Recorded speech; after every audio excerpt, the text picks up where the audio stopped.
Fala, investidor e futuro investidor. Aqui quem está falando é o João Pedro Souza, do Mente Milionária. E nesse vídeo a gente vai fazer a análise do BTHF11, que é um hedge fund. E para ficar mais rápido, eu vou filmar com a webcam mesmo, mas eu tenho certeza que o conteúdo vai ser de qualidade. Bora abrir o relatório gerencial. E fica nesse vídeo até o final, porque no final dele vai ter preço teto, o cálculo do preço teto e a minha opinião se vale ou não a pena investir nesse fundo. Abrindo o relatório gerencial, a gente pode ver que é o relatório gerencial do mês de fevereiro de 2025.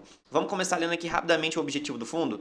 O BTHF é um fundo imobiliário destinado ao público geral, com mandato que visa transitar entre carteiras de renda fixa e renda variável em produtos financeiros e imobiliários. Então aqui a gente já pode ver uma característica do BTHF11. O que é hedge fund?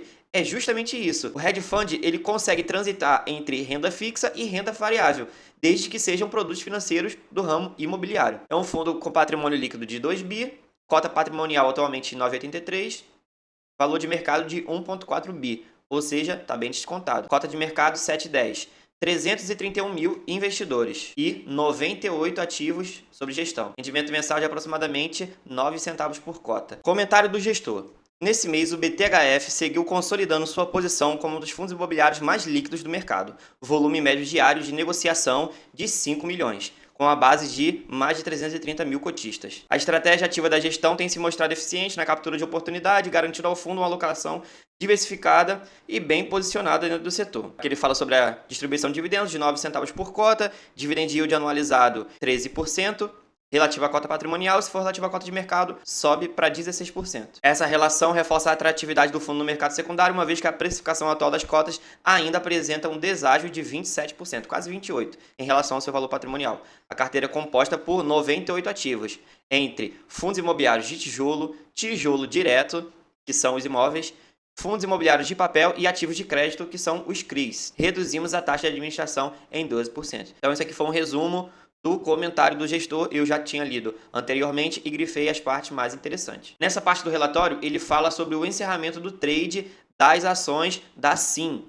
Então, essa aqui é uma peculiaridade do hedge fund. Ele pode sim fazer investimentos em ações, coisa que o BCFF, que era o fundo que se juntou junto com ele, que era só um fundo de fundos, um FOF, não poderia fazer. Então, o hedge fund ele tem essa peculiaridade. Ele pode fazer investimentos em ações, investimentos em ativos físicos, investimentos em outros fundos imobiliários, em CRIs e por aí vai. Então, é um leque bem aberto de oportunidade, que traz mais rentabilidade, porém também traz mais risco. Essa é uma verdade. Destacamos a conclusão da alienação da totalidade das ações da SYNE3. Uma posição em que no FOF não seria possível, por conta do regulamento anterior. Aqui eles detalham um pouco do racional por trás dessa estratégia. Em fevereiro de 24, o XP Malls anunciou a aquisição do portfólio de shopping centers da Simprop Tech SA, em uma transação avaliada de 1,85 bilhão. Notavelmente, na mesma data, o valor de mercado da Sim era de aproximadamente 1,2 bilhão. Observando que a empresa não apresentava problemas em sua estrutura de capital e mantinha ativos significativos em seu portfólio, identificamos uma oportunidade clara de investimentos. Iniciamos a construção da posição de SYNE3 em meados de março de 24, procedendo com alocações criteriosas até meados de junho do mesmo ano. Nos meses seguintes, a empresa anunciou 2 pagamentos extraordinários de dividendos, além de redução de capital. Abaixo apresentamos graficamente a relação entre o capital alocado e o capital recebido ao longo do tempo. A estratégia de alocação da SYNE3 resultou em retornos expressivos, com uma taxa interna de retorno de 63,4%, além dos ganhos provenientes da valorização do ativo. A operação também gerou retornos significativos por meio de distribuição extraordinária, consolidando-se como um movimento bem-sucedido. Então aqui a gente pode ver que essa é uma possibilidade que o BTHF traz, que o BCFF, o seu antecessor, não tinha. Então, se você é um investidor de fundos imobiliários com uma característica um pouco mais arrojada, esse fundo imobiliário pode fazer sentido para você, mas é o caso fazer o acompanhamento. Se você quiser ter esse acompanhamento do BTHF11, é só acompanhar esse canal e ficar até o final desse vídeo, porque eu vou acompanhar esse fundo daqui para frente. Aqui, nessa parte do relatório, ele fala um pouco sobre o cenário macro e ele diz que no Brasil as projeções de inflação para os próximos anos seguem numa tendência de alta. Para 2025, o mercado estima que o IPCA vai atingir 5,65%, ultrapassando a meta, e para 2026 a previsão é de uma inflação um pouco menor de 4,40%. No parágrafo seguinte, ele fala que a próxima reunião do Copom é agora em março e a expectativa é elevar a taxa Selic em um ponto percentual, pulando para 14,25%. Essa medida visa controlar a inflação, mas também traz o desafio de equilibrar o crescimento econômico. No início do ano, o real apresentou uma valorização expressiva, passando de R$ 6,30 por dólar para um patamar de R$ 5,70. A maior parte dessa valorização parece refletir o aumento do diferencial de juros entre o Brasil e os Estados Unidos, o que torna o real mais atrativo para os investidores. Nos Estados Unidos, o mercado segue atento às tarifas comerciais do governo Trump, que geram incerteza sobre o futuro da inflação e do crescimento econômico. O índice de inflação lá dos Estados Unidos, o PCE, desacelerou para 2,5% em janeiro, abaixo do 2,6% registrados em dezembro. Dando uma olhada aqui rápida no portfólio do BTHF11, a gente pode ver aqui esse gráfico de classe de ativos, 52% do BTHF11 está em renda fixa, só que essa renda fixa ela é composta de 27% fundos de papel, 22,64% de CRIs e 2,75% em caixa, ou seja, metade do fundo é atrelado à renda fixa, 29,8% em FIIs de tijolo e 17,8% em ativos reais. Se a gente for dividir por setor, a gente vai ver que entre CRIs e os fundos imobiliários, a gente vai ver que 24% é papel, 19% corporativo, 17% logística, 11% shopping, 10% hotelaria e 10% outros, 7,6% residencial. Particularmente essa parte em hotelaria não me agrada muito, porém é uma porcentagem relativamente pequena do fundo. Se formos olhar os indexadores dos CRIs, vamos observar que 64% está atrelado ao IPCA, a uma taxa média de IPCA mais 9,51%. 34% atrelado a CDI, a uma média de CDI mais 3,18%, e uma pequena parte de 1,77% atrelado ao IGPM, a uma média de IGPM mais 14,48%. Então a gente pode ver aqui, ó, particularmente no IPCA, que esse ganho real acima da inflação é um ganho substancial. Se a gente for abrir o site do Tesouro Direto, a gente vai ver que os títulos públicos estão pagando praticamente ali IPCA mais 8%.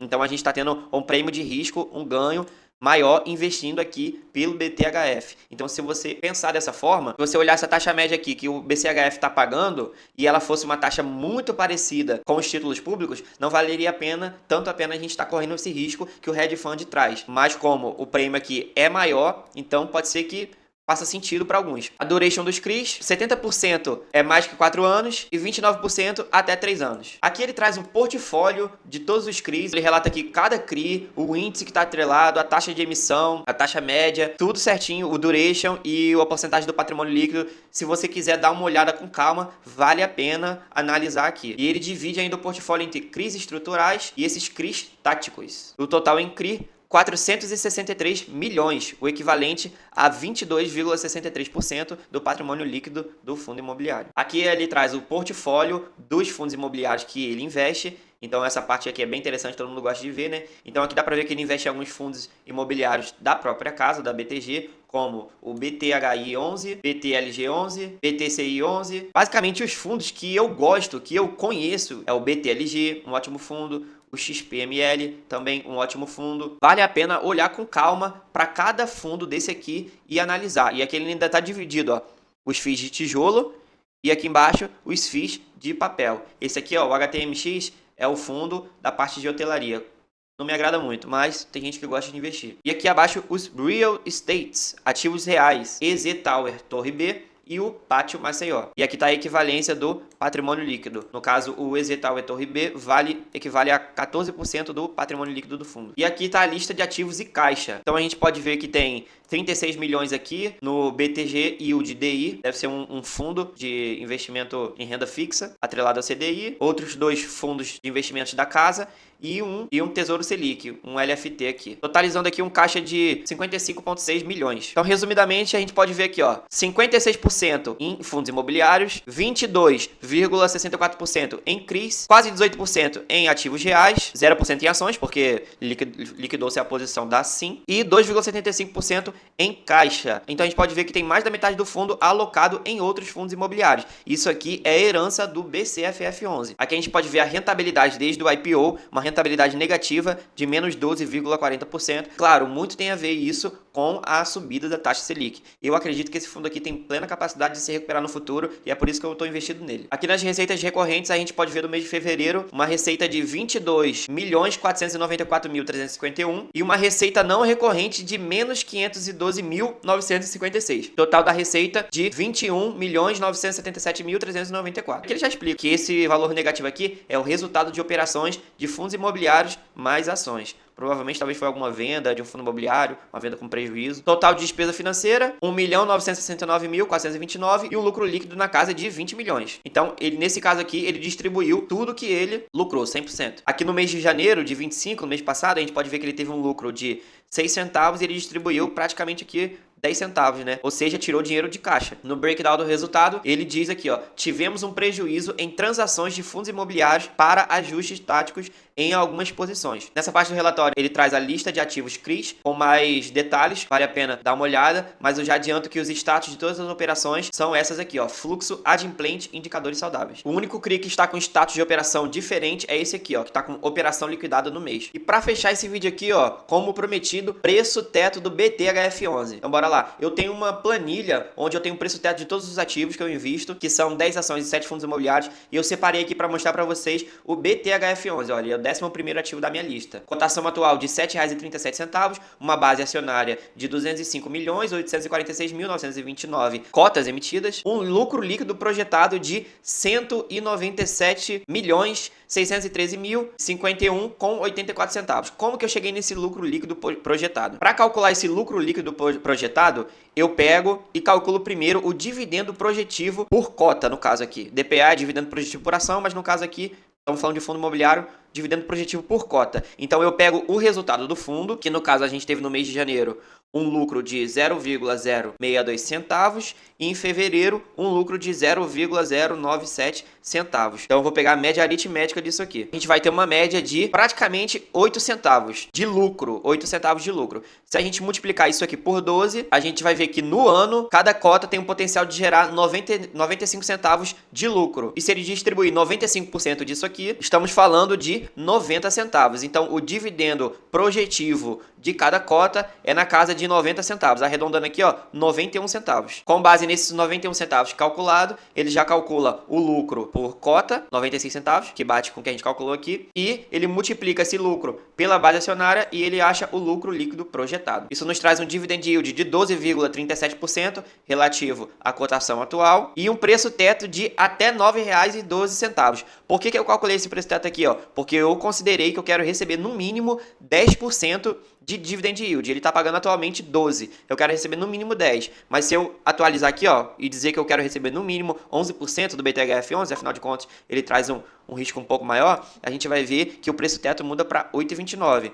E também se eu aumentar para 12, a gente vai ver que o preço teto fica em R$ 7,60, bem próximo da cotação atual. Eu prefiro colocar aqui no mínimo 10% e utilizar esses R$ 9,12 como preço teto, gerando uma margem de 23,74%. Então esse vídeo vai ficando por aqui, espero que você tenha gostado dessa análise, deixa o seu like, compartilha e comenta nesse vídeo. Comenta nesse vídeo a sua opinião, se você investe, quantas cotas você tem, que vai ser de grande ajuda para fazer esse canal crescer. Até a próxima!